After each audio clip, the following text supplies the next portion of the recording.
بسم اللہ الرحمن الرحیم۔ السلام علیکم۔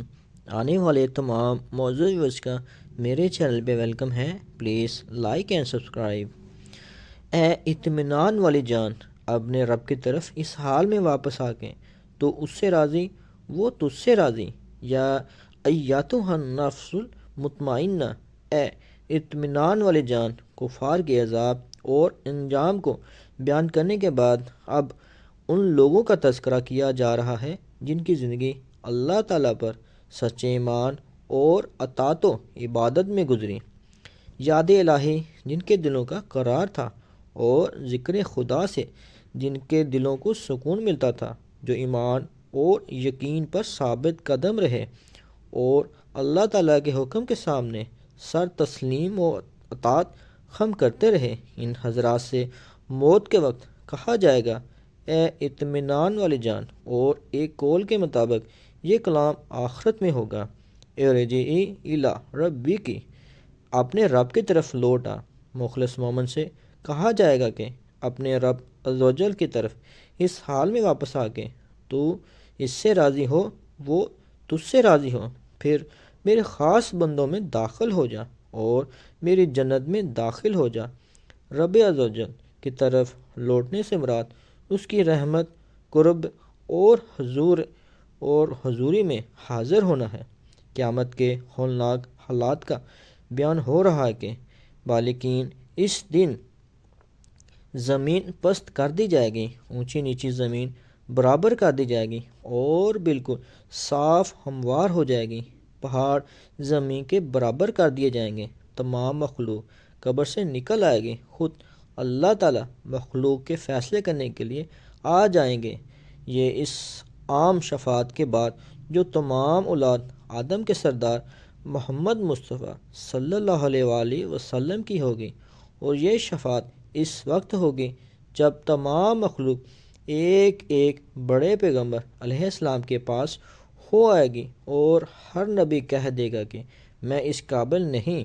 پھر سب کے سب نبی اکرم صلی اللہ علیہ وآلہ وسلم کے پاس آئیں گے اور آپ صلی اللہ علیہ وآلہ وسلم فرمائیں گے کہ ہاں ہاں میں اس کے لیے تیار ہوں۔ پھر آپ صلی اللہ علیہ وآلہ وسلم جائیں گے اور اللہ کے سامنے سفارش کریں گے کہ وہ پروردگار لوگوں کے درمیان فیصلے کرنے کے لیے تشریف لائے۔ یہی پہلی شفاعت ہے اور یہی وہ مقام محمود ہے جس کا مفصل بیان سورہ سبحان میں گزر چکا ہے۔ پھر اللہ تعالیٰ رب العالمین فیصلے کے لیے تشریف لائے گا اور اس کے آنے کی کیفیت وہی جانتا ہے۔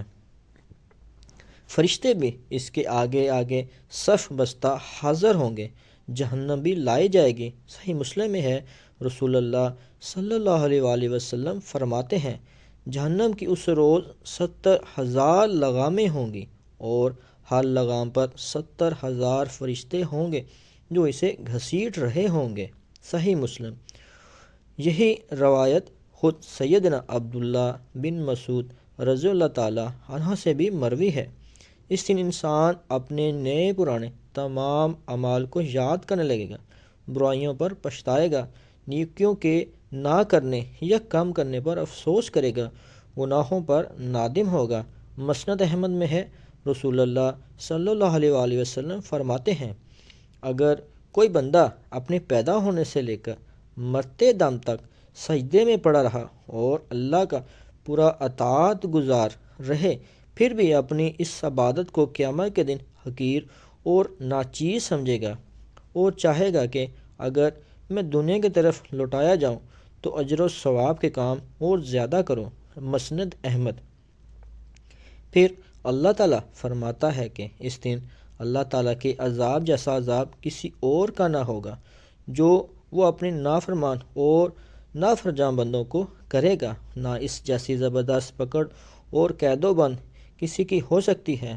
زبانیاں فرشتے بدترین بیڑیاں اور ہتھکڑیاں انہیں پہنائے ہوئے ہوں گے۔ یہ تو ہوا بدبختوں کا انجام۔ اب نیک بختوں کا حال سنیے، جو روحیں سکون اور اطمینان والی ہیں، پاک اور ثابت ہیں، حق کی ساتھی ہیں۔ ان سے موت کے وقت اور قبر سے اٹھنے کے وقت کہا جائے گا کہ تو اپنے رب کی طرف اس کے پڑوس کی طرف، اس کے ثواب اور اجر کی طرف، اس کی جنت اور رضامندی کی طرف لوٹ چل۔ یہ اللہ تعالیٰ سے خوش ہے اور اللہ اس سے راضی ہے اور اتنا دے گا کہ یہ بھی خوش ہو جائے گا۔ تو میرے خاص بندوں میں آ جا، میری جنت میں داخل ہو جا۔ سیدنا ابن عباس رضی اللہ تعالیٰ عنہ فرماتے ہیں کہ یہ آیت عثمان بن عفان رضی اللہ عنہ کے بارے میں اتری ہے۔ پریدہ فرماتے ہیں حمزہ بن عبد المطلب رضی اللہ عنہ کے بارے میں اتری ہے۔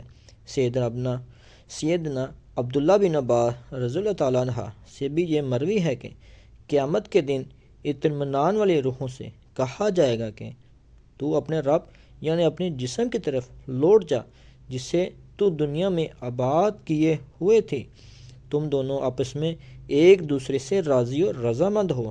یہ بھی مروی ہے کہ سیدنا عبداللہ رضی اللہ تعالیٰ عنہ اس آیت کو فدخلی فی عبدی پڑھتے تھے، یعنی اے روح میرے بندے میں یعنی اس کے جسم میں چلی جا، لیکن یہ غریب اور ظاہر قول کا پہلا ہی ہے، جیسے سورۃ الانعام میں فرمایا گیا، یعنی پھر وہ سب کے سب اپنے سچے مولا کی طرف لوٹائے جائیں گے۔ اور ایک اور جگہ قرآن پاک میں فرمایا گیا، یعنی ہمارا لوٹنا اللہ کی طرف یعنی اس کے حکم کی طرف اور اس کے سامنے ہے۔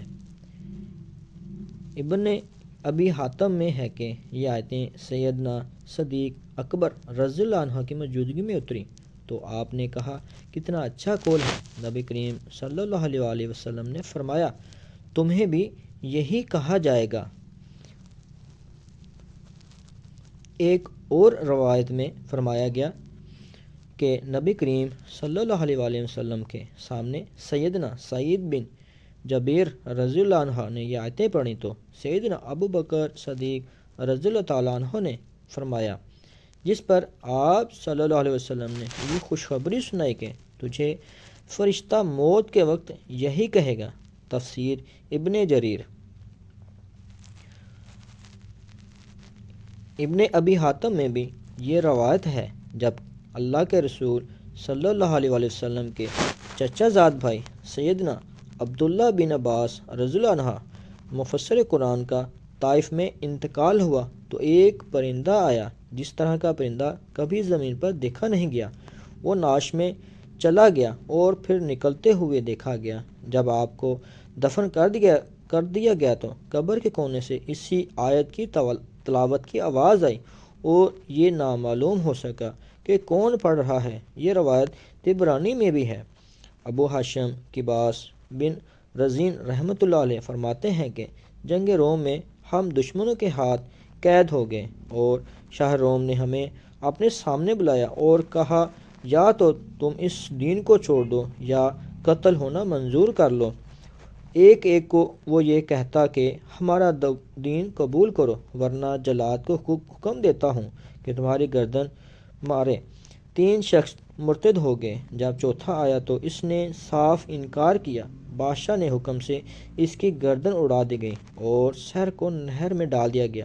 وہ نیچے ڈوب گیا اور ذرا سی دیر میں پانی پر آ گیا اور ان تینوں کی طرف دیکھنے لگا کہ اے فلاں اور اے فلاں اور اے فلاں، ان کے نام لے کر انہیں آواز دی۔ جب وہ یہ متوجہ ہوئے، سب درباری لوگ دیکھ رہے تھے اور خود بادشاہ بھی تعجب کے ساتھ سن رہا تھا۔ اس مسلمان شہید کے سر نے کہا سنو، اللہ تعالیٰ فرماتا ہے یا ایتھا النفس المطمئنہ ارجعی الی ربک راضیۃ مرضیہ فادخلی فی عبادی وادخلی جنتی۔ اتنا کہہ کر وہ سر پھر پانی میں غوطہ لگا گیا۔ اس واقعے کا اتنا اچھا اثر ہوا کہ قریب تھا کہ نصرانی اسی وقت مسلمان ہو جاتے۔ بادشاہ نے اسی وقت دربار برخاست کرا دیا اور وہ تینوں پھر مسلمان ہو گئے اور ہم سب یوں ہی قید میں رہے۔ آخر خلیفہ ابو جعفر منصور کی طرف سے ہمارا فدیہ آ گیا اور ہم نے نجات پائی۔ ابن اساکر میں ہے کہ میں رسول اللہ صلی اللہ علیہ وآلہ وسلم نے ایک شخص سے کہا کہ دعا پڑھا کرو، کیونکہ یہ دعا انسان کی بخشش کے لیے ہے اور اللہ تعالیٰ اس سے خوش ہوتے ہیں۔ یعنی الہی میں تجھ سے ایسا نفس طلب کرتا ہوں جو تیری ذات پر اطمینان اور بھروسہ رکھتا ہو، تیری ملاقات پر ایمان رکھتا ہو، تیری قضاء پر راضی ہو، تیرے دیے ہوئے پر قناعت کرنے والا ہو۔ اللہ تعالیٰ ہم سب کے رزق میں خیر و برکت فرمائے۔ اللہ تعالیٰ ہمیں اپنے برگزیدہ اپنے نیک لوگوں میں شامل فرمائے۔ اپنا اور اپنے پیاروں کا خیال رکھیں۔ بہت شکریہ۔ السلام علیکم۔